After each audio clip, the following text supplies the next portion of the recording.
kindlasti oled sa kuulnud viimastel nädalatel, kuidas siis kõvemad Eesti nii-öelda staarkalamehed loobivad Pärnu ühest koha üle õla välja, hops ja hops, üks suurem kui teine, 4-sed, 5-sed, 6-sed, kõik lastakse tagasi muidugi.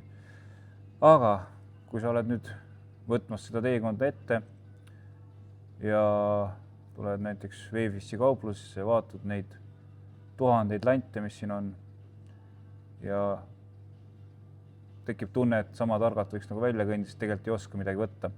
Aga meil on täna lahendus, meil on olemas siin kohapüüdja, survival kit, kõik on olemas.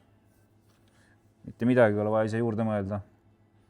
Põhimõtteliselt selle karbiga püüad sa Pärnu jõe tühjaks.